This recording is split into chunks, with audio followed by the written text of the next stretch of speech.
지난주 여호수아 6장 여리고성이 무너지는 그 스토리를 통해 두 가지 키워드를 꼭 기억해 주십사라고 말씀드렸어요. 예배와 전쟁이었잖아요. 자, 예배란 무엇입니까? 하나님만이 나를 다스리는 왕이십니다. 하나님의 왕되심을 고백하는 거죠. 예배란 무엇입니까? 예수님만이 나를 다스리시는 주인이십니다. 예수님의 주인 되심, 예수님을 따르겠다는 순종의 결단이죠. 예배란 무엇입니까? 성령님이 오늘도 나를 새롭게 해주셔야 됩니다. 그 새롭게 해주심에 대한 믿음의 결단, 성령님을 향한 간절한 간구가 오늘도 우리가 드리는 이 예배 아니겠어요? 자, 예배, 예수를 믿고 있는 우리에게는 너무나 소중합니다. 그래서 이 2부 예배를 오늘도 우리가 지키면서 나아가는데요, 하나님을 믿지 않는 자들에게 예배는 어떤 것일까? 이해되지 않음. 아니, 이 좋은 연휴에 왜 교회 나와 예배드려? 놀러 가면 되지. 이해할 수 없음, 시간 낭비, 그리고 비현실적인 것, 이런 것들로 치부해 버린단 말이죠. 자, 한편 전쟁 무엇입니까? 죽고 사는 문제가 달려져 있는 생사의 기로였죠. 전쟁에는요, 예수 믿는 우리가 중요하게 여기는 가치, 사랑, 믿음, 소망, 베품, 섬김, 나눔, 존중, 양보, 뭐 이런 것들은 전혀 통용되지 않아요. 그래서 세상에서는 이 전쟁을 일컬어 가장 치열한 현실이다라고 얘기를 할 때 이 전쟁이라는 용어를 쓰기도 합니다. 자, 이처럼 지난주 우리는 예배와 전쟁을 보았습니다. 가장 비현실적인 예배, 가장 현실적인 전쟁.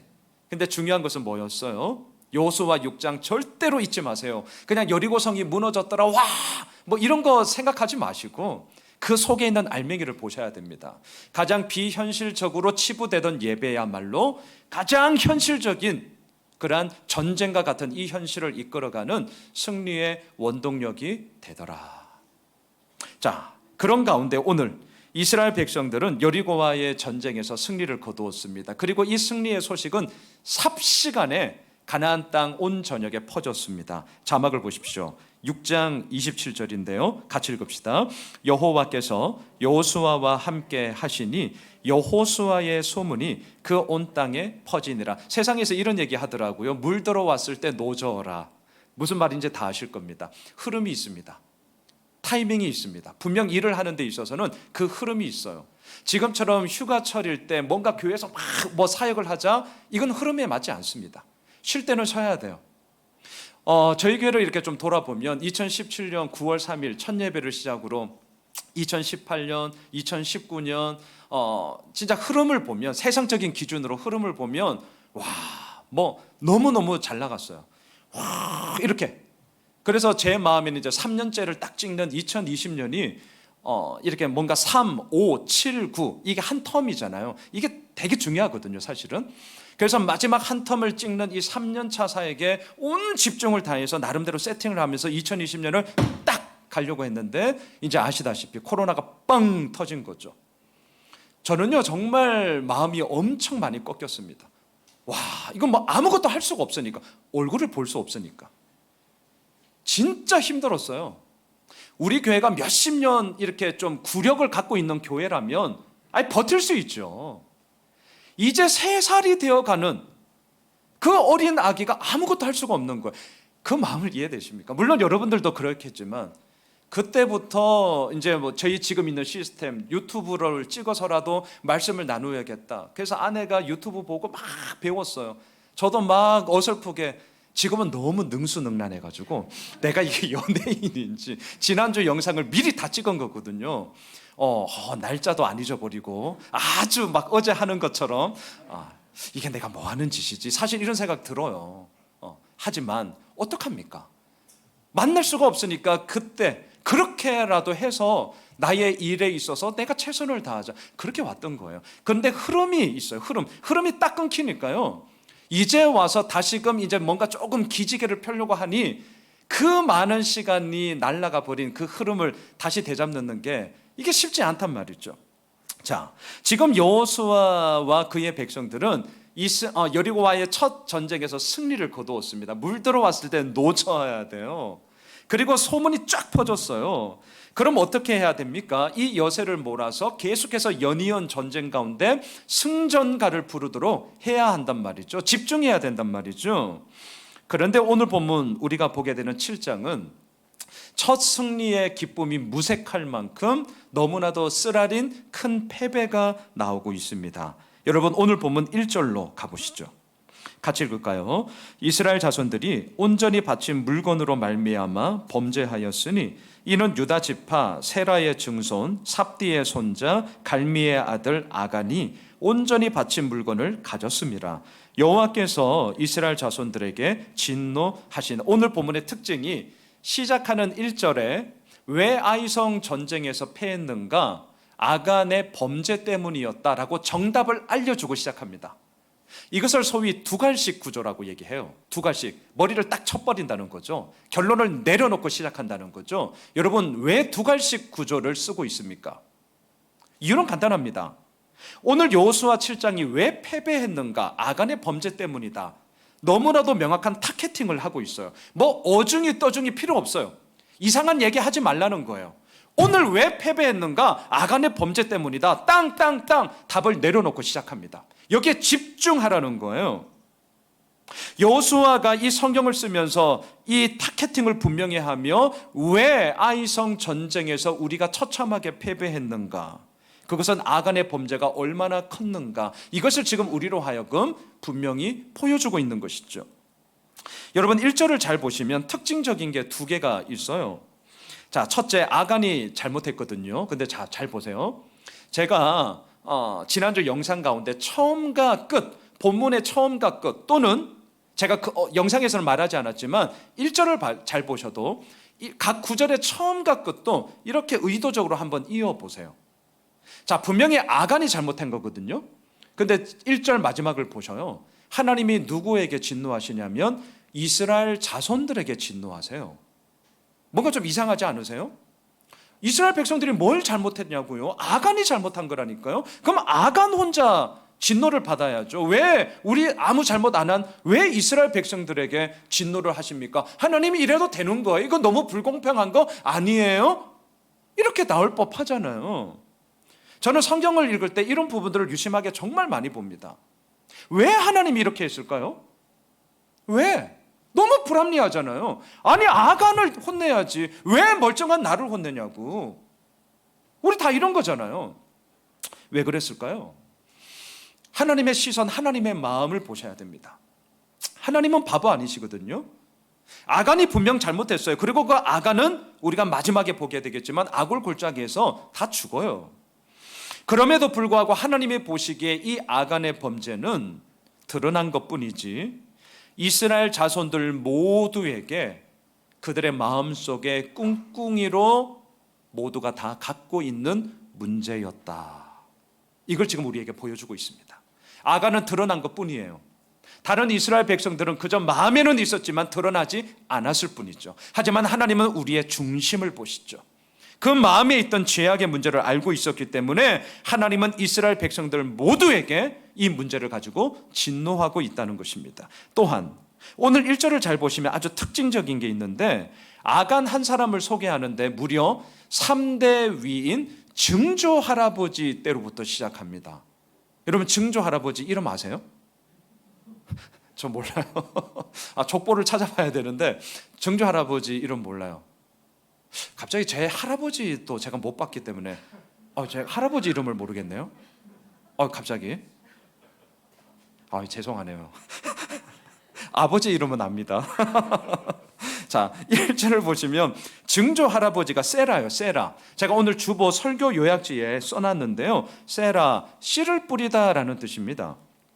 할아버지가 나옵니다. 삽디, 여호와의 선물이라는 뜻이에요. 아버지가 나옵니다. 갈미, 열매라는 뜻입니다. 자, 그러면 이 이름의 뜻을 한번 이어보셔요. 자, 세라, 씨를 뿌렸습니다.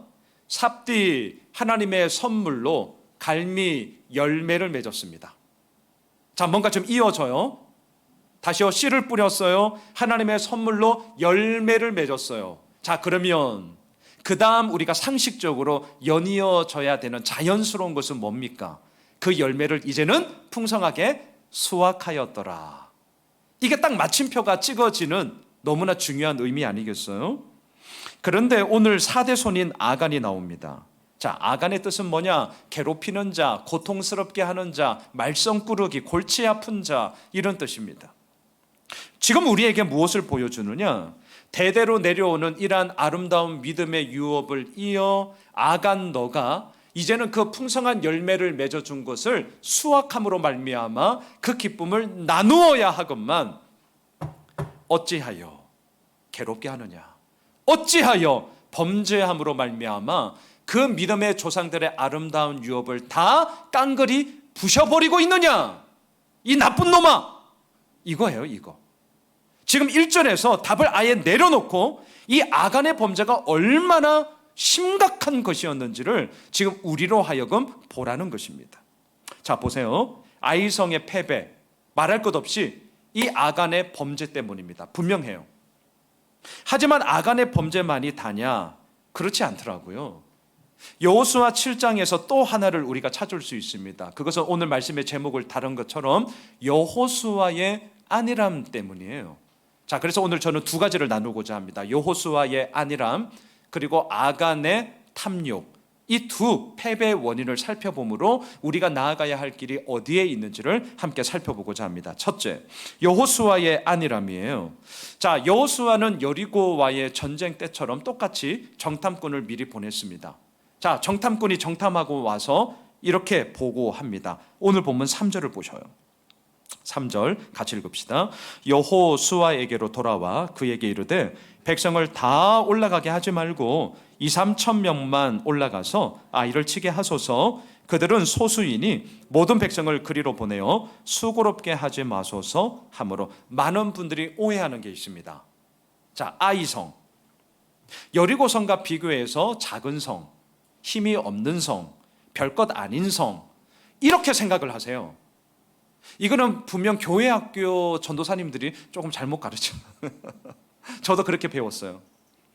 왜 이렇게 생각을 하느냐면, 자, 3절을 잘 보시면 여호수아에게 보고하는 정탐꾼의 이 보고를 우리 역시 있는 그대로 받아들였기 때문입니다.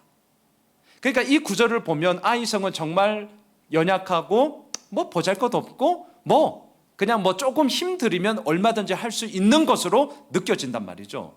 우리도 이 정탐꾼들의 보고를 그대로 받았기 때문이에요. 그런데 실상은 그렇지 않습니다. 자막을 보셔요. 여호수아 8장 25절인데요. 같이 읽읍시다. 그날에 엎드러진 아이 사람들은 남녀가 모두 12,000명이라. 자, 고대 근동에 12,000명을 수용할 수 있는 성, 큰 성입니다. 대단한 성이에요. 우습게 보시면 안 됩니다.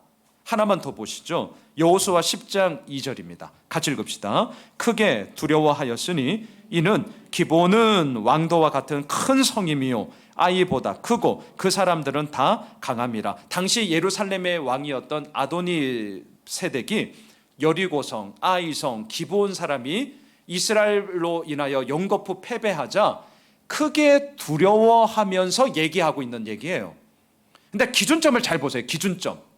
기브온은 왕도와 같은 큰 성이요 아이보다 크고 그 사람들은 다 강하다라고 할 때 그 기준점을 아이성을 기준 잡습니다. 큰 성, 강하다, 이걸 얘기하는데 기준점을 아이성을 잡는다는 거예요. 지금 우리에게 뭘 보여주죠? 아이성은 만만한 성이 아니에요. 큰 성, 강한 사람, 이것에 대한 대명사가 기준점으로 잡을 만큼 아이성이 바로 그러한 성이었다는 거예요. 여러분 오해하시면 안 됩니다. 별것 아닌 성, 만만한 성 절대 아닙니다. 그런데 정탐꾼들은 지금 여호수아에게 보고하고 있습니다. 여호수아요, 모든 군사가 다 올라갈 필요 없고요, 우리가 보아하니 한 2-3천 명쯤 그쯤 올라가면요 전쟁에서 승리할 수 있습니다. 자, 제가 어제 큐티 영상에 남겼던 거, 성경을 읽으실 때 이 말을 하고 있는 그 사람의 마음을 들여다보셔야 돼요. 여러분 이 3절에서 정탐꾼들이 이 말을 할 때 이들의 마음은 어땠을까요? 엄청 자신만만했습니다. 엄청 거들먹거리고 있습니다. 어쩌면 주머니에 손 여러 다 꼽고 건들건들거리면서 여호수아요, 제가 보니까 한 2-3천 이빨 쑤시면서 좀 과하게 얘기하면 뭐 한 2, 3천 명쯤? 요 따위로 얘기하고 있는 거예요. 엄청 지금 거들먹거리는 거예요. 여러분 2, 3천 명 숫자를 이렇게 어림잡으면 안 돼요. 적게는 그러면 2천 명, 많게는 3천 명이잖아요. 그 사이에 무려 1,000명의 차이가 나요. 여러분 병력을 지금 죽고 사는 문제의 전쟁에 있어서 이 병력을 이렇게까지 어림잡아서 얘기한다는 것은 말도 안 되는 거죠. 몇십 명 차이면 이해하겠어요. 뭐 한 2, 30명? 그래봤자 10명 차이니까. 근데 지금 이거는 해도 너무한 겁니다. 어떻게 2,000명이면 2,000명, 3,000명이면 3,000명이지 뭐 2, 3,000명쯤? 1,000명 차이나 나는 거, 이건 제대로 정탐한 게 아닙니다. 이렇게 하면 큰일이에요. 저는 이 말씀을 묵상을 하는데 야, 이거 어쩌면 우리와 똑같다 이런 생각을 했어요. 여러분 우리가 숫자를 말할 때 이럴 때가 많습니다. 교회를 보세요. 교회를 많은 사람들이 궁금해하는 게 뭘까요? 물론 목사님의 설교가 좋은가, 이건 뭐 단연코 교회 선택의 1순위겠죠. 자, 그 다음 뭐죠? 그 다음 궁금한 게 뭘까? 제가 고민해 봤는데 목사들이 모이면 늘 이렇게 묻는 얘기가 있어요. 양 목사, 요즘 성도님들 몇 명이나 출석해? 요즘 계획 재정 괜찮아? 얼마 나와? 목사들끼리 모이면 목사들이 제일 궁금해하는 게, 나도 궁금해요. 너네 교회 몇 명 모이지? 헌금 얼마나 나오나? 나도 궁금해. 목사도 이래 궁금한데 성도들은 오죽하랴. 뭐 사람 마음 다 똑같은 거 아닙니까? 예, 인원, 뭐 재정 다 궁금해해요. 대놓고 묻기에는 너무 믿음 없어 보이잖아요. 막 거시기 하잖아요. 근데 너무 궁금해. 그래서 아주 저희 교회는 아주 친절하게 여러분 오늘 주보 뒷면을 보시면 지난주 몇 명이 모였고 헌금은 얼마고, 또 매달 둘째 주는 아예 지난달 헌금은 총액은 얼마고 어디에 썼고 우리는 다 오픈을 합니다. 제가 이렇게 하는 이유가 있어요. 사실은 왜 이렇게 하느냐, 교회가 어떻게 돌아가는가 궁금해 하셔야 돼요. 이건 나쁜 거 아닙니다. 궁금해 하셔야 돼요. 이 교회가 몇 명 모이지? 이 교회는 헌금이 얼마나 되지? 그래야 뭐 건물 임대료도 이 정도 쓰면 꽤 나올 것 같은데, 그리고 사역을 이렇게 하는데 돈은 뭐 없지 않나? 궁금해 하셔야 돼요. 근데 이런 에너지에 많은 것들을 뺄 이유는 없어요. 그래서 저는 오픈하는 겁니다. 이런 데 에너지 빼지 마시라고. 친절하게 다 알려드릴 테니까 이걸 바탕으로 해서 우리의 진짜 에너지 쓸 곳에 에너지를 쓰자. 어디에? 복음 전하는데. 어디에? 정말 우리 교회가 사역을 해 나가고 앞으로 우리가 더욱더 많은 것들을 감당할 수 있는데 준비하는 곳에 우리의 에너지를 쓰자. 저는 사실 그런 이유예요. 자, 지금 이 정탐꾼들이 보고하는 것은요, 너무나도 직무유기입니다. 어떻게 2, 3천 명 어림잡아 얘기합니까? 1,000명 차이가 나요. 1,000명 차이. 양 목사, 예수오밀설교회 몇 명 모여? 한 2, 300명? 1, 200명? 뻥이잖아요. 지난주 몇 명 모였죠? 저는 이런 데는 또 정확해요. 지난주 아이들까지 114명. 여러분 온라인으로 들으시는 분들 114명. 이번 주는 더 줄을 깼어요. 보니까 놀러를 하도 많이 가셔서. 여러분 인원, 숫자 뭘 보여주냐면, 그렇게 어림잡음으로 말미암아 내가 갖고 있는 것을 뭔가 과시하기도 하고요, 때로는 내가 조금 부족한 것에 있어서는 어림잡음으로 말미암아 덮으려고 한단 말이죠. 이게 뭐예요? 오늘 첫 번째 키워드, 이게 안일함이죠. 안일함이에요. 지금 이 정탐꾼들은요, 그들은 소수인이 2, 3천 명만 올라가도 되겠는데요, 아주 거들먹거리면서 교만한 보고를 하고 있습니다. 또한 이들의 보고에는 이전에 정탐꾼들이 했던 보고와는 너무나도 다른 결정적인 차이점이 하나 있더라고요. 자, 자막을 한번 보셔요. 민수기 14장 9절인데요. 여호수아와 갈렙이 모세에게 보고하고 있는 보고서입니다. 보셔요. 다만 여호와를 거역하지 말라. 또 그 땅 백성을 두려워하지 말라. 그들은 우리의 먹이라. 그들의 보호자는 그들에게서 떠났고 여호와는 우리와 함께 하시느니라. 그들을 두려워하지 말라. 자, 이 보고서를 보면 말끝마다 하나님이 빠짐없이 있습니다. 여호와를 노래하고 있습니다. 우리 하나만 더 보시죠. 여호수아 2장 24절입니다. 같이 읽읍시다. 또 여호수아에게 이르되 진실로 여호와께서 그 온 땅을 우리 손에 주셨으므로 그 땅의 모든 주민이 우리 앞에서 간담이 녹더이다 하더라. 자, 여기서도 하나님의 이루어 나아가심, 하나님의 역사하심을 노래하고 있습니다. 그런데요, 오늘 본문에 나오는 이 정탐꾼들의 보고에는 하나님의 하자도 찾아볼 수가 없어요. 하나님의 하자도 안 나옵니다.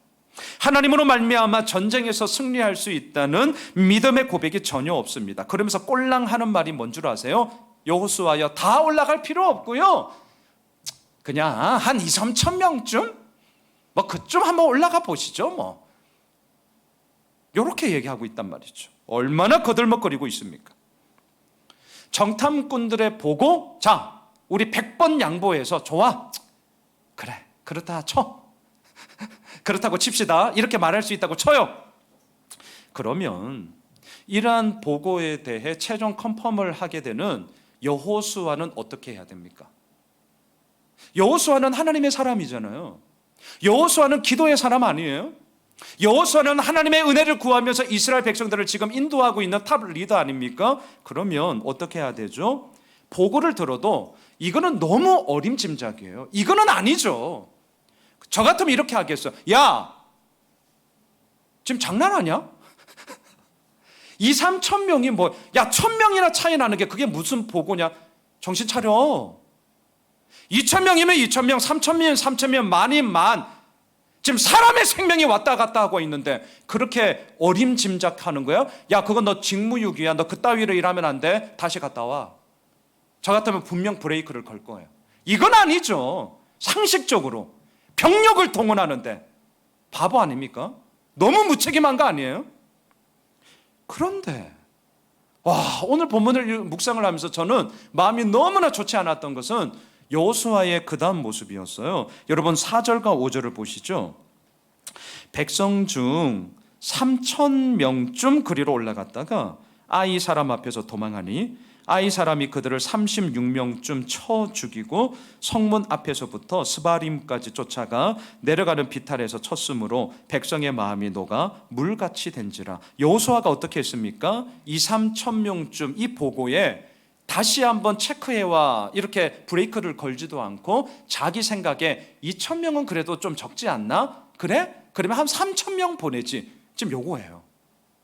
여호수아나 정탐꾼이나 지금의 이 상황에 대해서 너무나도 안일하게 지금 행동하고 있어요.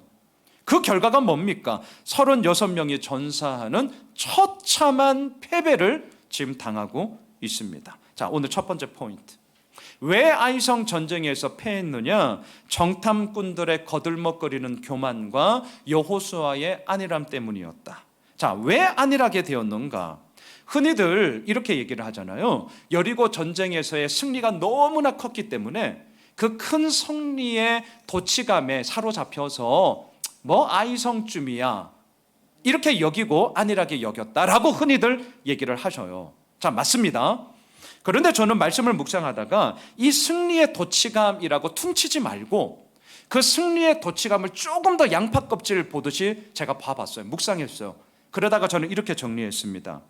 전쟁에서의 승리를 힘과 힘의 대결로 착각했기 때문이에요.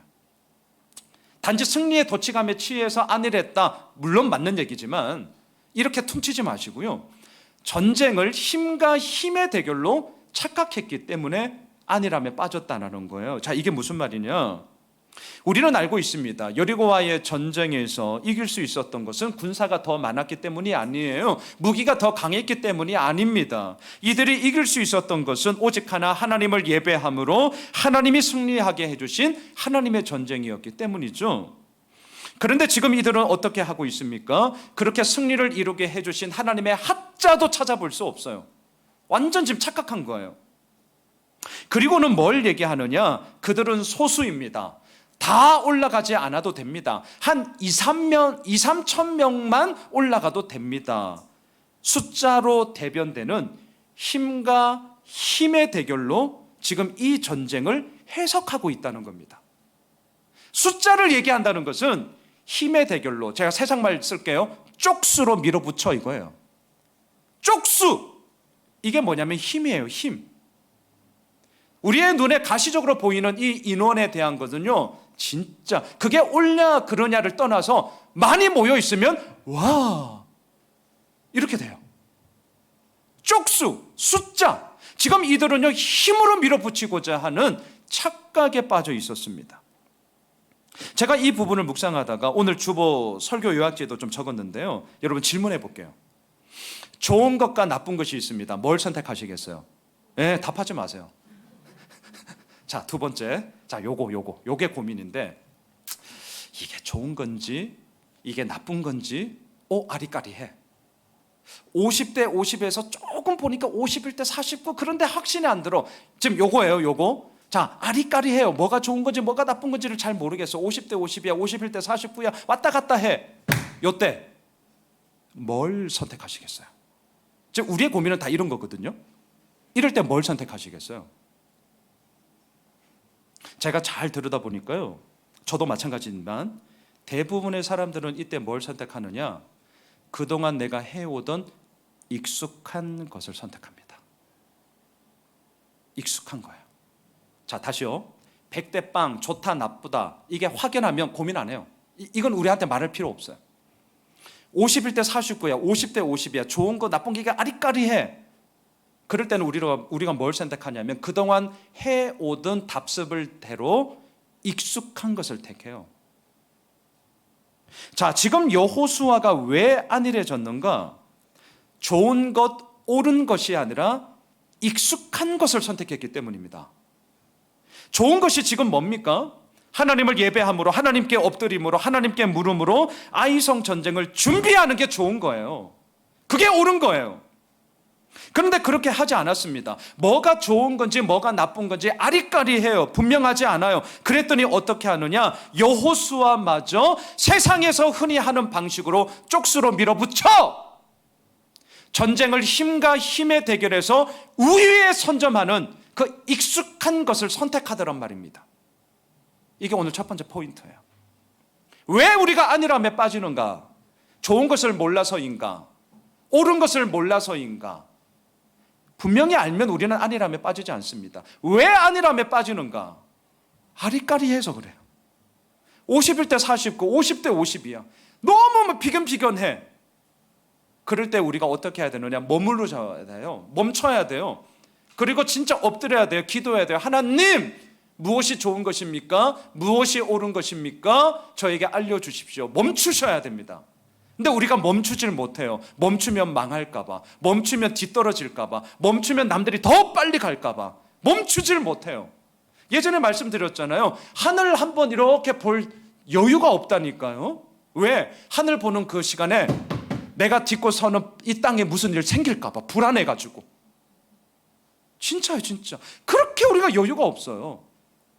하지만 우리는 오늘 이 본문을 통해 보셔야 됩니다. 아리까리하다, 멈추셔야 돼요. 스탑하셔야 돼요. 기다리셔야 돼요. 그렇게 하지 않으면 우리는 어떻게 하는 줄 아세요? 그동안 해오던 익숙한 것을 선택하면서 그렇게 가실 겁니다.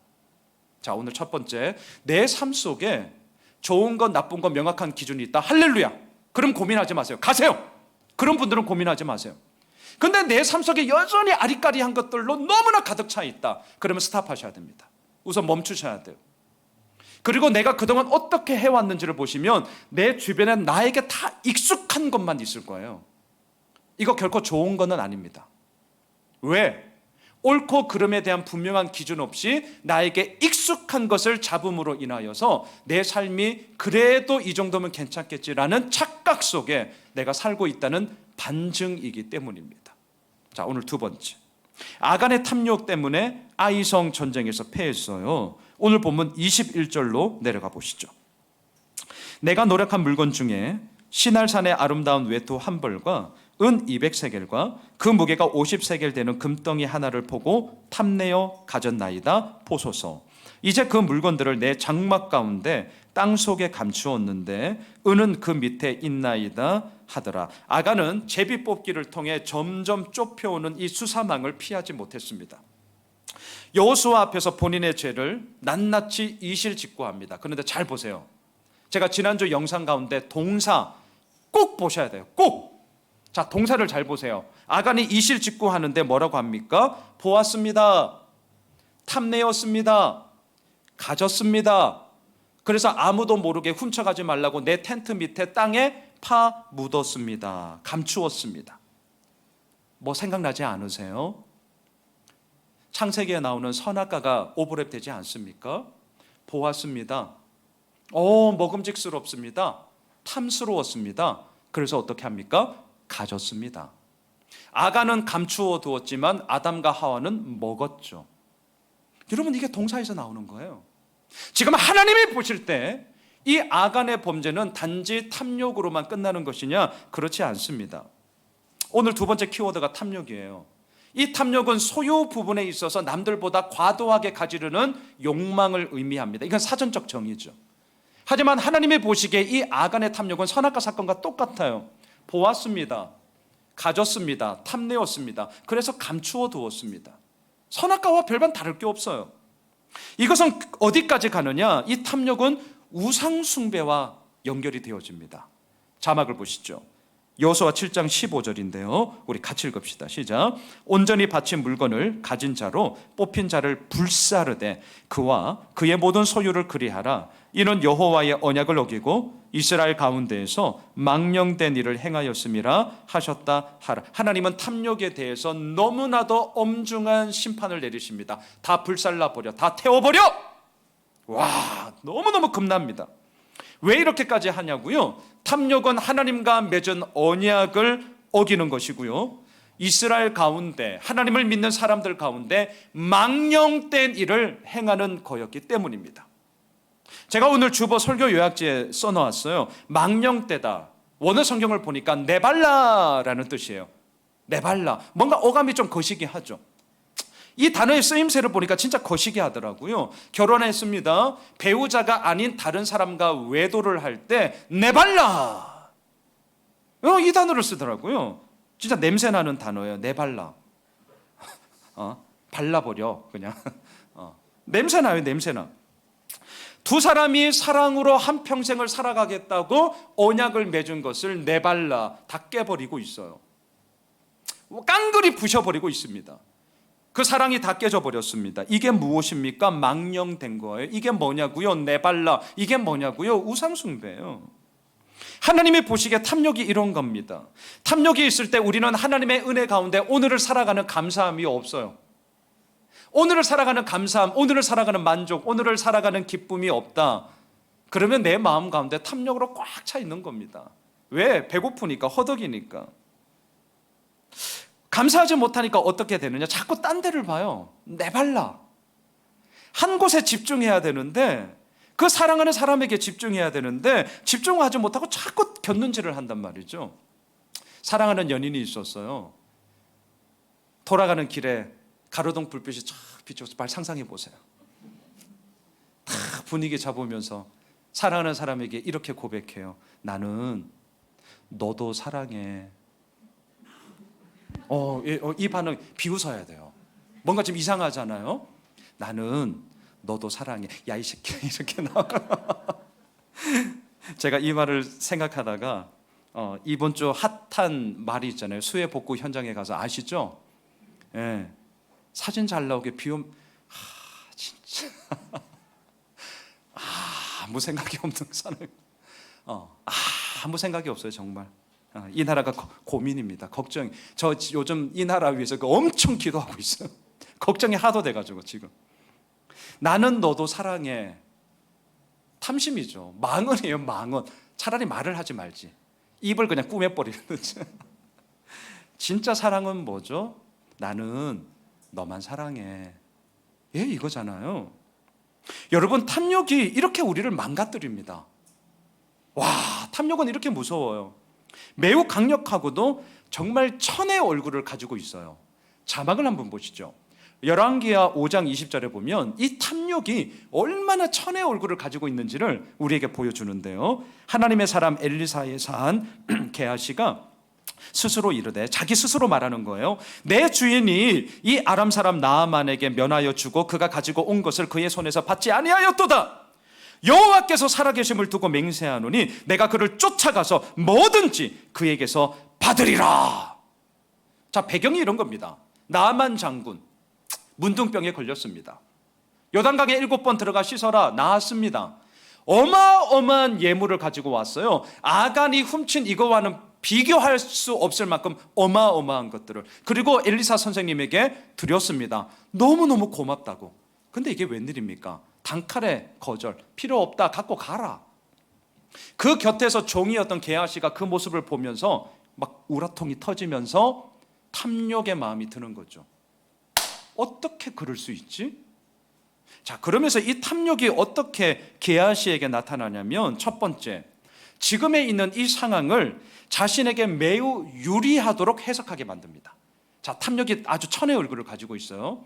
자기의 처해 있는 상황을 아주 유리하게 해석해요. 이런 거죠. 와, 지금 다들 먹고 살기 힘든데 엘리사 선생님 밑에 그 문화생들이 있잖아요. 선지학교의 학생들이 있잖아요.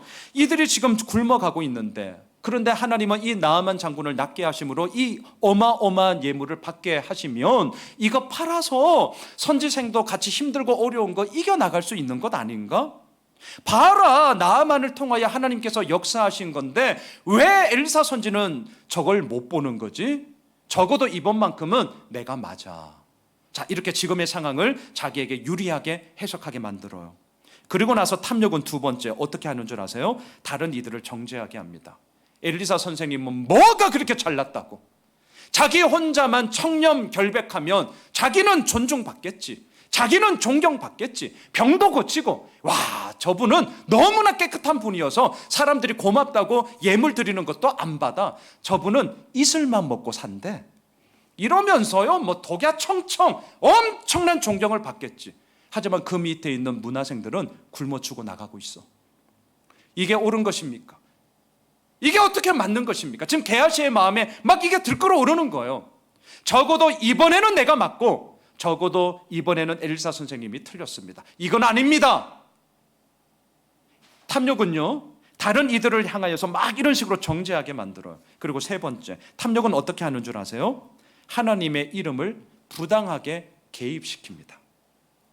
오늘 본문 20절에 보면 여호와께서 살아계심을 두고 맹세하노니 내가 그를 쫓아가서 뭐든지 그에게서 받으리라. 자, 여호와께서 살아계심을 맹세하노니, 이 말은요 엘리사가 나아만의 예물을 거절하겠다, 고로 게하시야 너 가서 거절하고 와 라고 얘기를 할 때 엘리사가 했던 말이에요.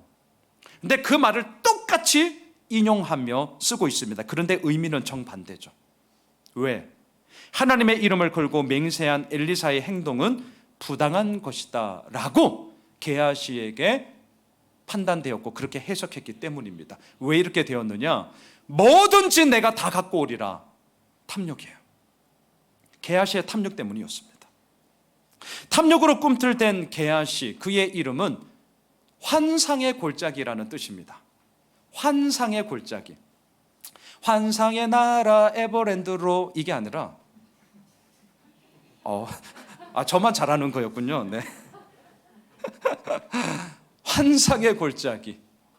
하나님께서 꿈꾸게 하시고, 하나님께서 노래하게 하시고, 하나님께서 마음 가운데 기쁨과 즐거움을 허락하여 주시는 그 환상의 골짜기. 이런 뜻이 얼마나 좋아요. 하지만 게하시의 실상은요 환상의 골짜기에서 탐욕의 골짜기로 다 어그러져 버렸습니다. 다 뭉개져 버렸어요. 그리고는 자기의 이득만을 챙기고자 하는 하나님과는 전혀 상관없는 삶이 되어져 버렸습니다. 그리고 이러한 탐욕의 문제는 오늘 본문의 아간에게도 똑같았습니다. 아간 역시 그의 생애의 마지막이 어디냐? 환상의 골짜기가 아닌 괴로움, 근심, 고통의 뜻을 가지고 있는 아간의 골짜기에서, 아골의 골짜기에서 그의 생이 마지막으로 이루어지고 있습니다. 오늘 본문 25절 26절을 보셔요. 여호수아가 이르되 네가 어찌하여 우리를 괴롭게 하였느냐? 여호와께서 오늘 너를 괴롭게 하시리라 하니 온 이스라엘이 그를 돌로 치고 물건들도 돌로 치고 불사르고 그 위에 돌 무더기를 크게 쌓았더니 오늘까지 있더라. 여호와께서 그의 맹렬한 진노를 그치시니 그러므로 그곳 이름을 오늘까지 아골 골짜기라 부르더라. 환상의 골짜기가 아닌 아골 골짜기에서 그의 삶이 마감되고 있습니다. 말씀을 정리하겠습니다. 무너지는 인생, 그 어느 누가 좋아하겠습니까? 공든탑이 무너지랴, 속담은 그렇게 얘기하고 있지만 무너질 때가 있습니다. 언제 무너집니까? 안일함에 빠졌을 때, 탐욕에 빠졌을 때 어김없이 무너집니다. 안일함 잊지 마세요. 나쁜 게 아닌 좋은 것을 택해야 되거든요. 틀린 것이 아닌 옳은 것을 택해야 되거든요. 그런데 이 옳고 그름이 아리까리해요. 그 기준이 안 서 있어요. 그럴 때 익숙한 것을 선택하면서 나아가다 보니 그 끝은 어디냐? 여호수아의 안일함이 되어버리더라는 것입니다. 여러분, 나의 선택에 있어서 내가 익숙한 것을 계속 선택하고 있다. 이거 들여다보셔야 됩니다. 정말이에요. 들여다보셔야 됩니다. 옳은 것을 택해야죠. 좋은 것을 택해야죠. 근데 이것에 대한 고민이 없이 나는 익숙한 것만을 택하고 지금까지 살아왔다. 이거 하나님 앞에서 분명 물으셔야 됩니다. 내 삶을 반추하셔야 돼요. 또한 탐욕, 지금의 은혜를 감사하지 못하게 합니다. 탐욕, 지금 내 기쁨과 만족과 그 즐거움을 다 빼앗아 버립니다. 내발라, 하나님께 집중하지 못하고 자꾸 딴 데를 보게 하죠. 머뭇거리게 하죠. 곁눈질하게 만듭니다. 사랑하는 예수 오미실 가족 여러분, 나는 너도 사랑해, 말이 안 되는 거죠. 이거 아닙니다. 나는 너만 사랑해, 이 길을 가야 됩니다. 나는 너만 사랑해. 여러분, 오늘 이 여호수아 7장을 통해서 나는 너만 사랑해, 내발라가 아닌 하나님께 집중함으로 하나님께서 이루시는 생명, 하나님께서 이루시는 은혜, 또한 하나님께서 이루어 가시는 그 놀라운 역사하심을 우리 8월 둘째 주 이번 한 주간도 마음껏 누리게 되는 우리 모두가 되시길 주님의 이름으로 축원합니다.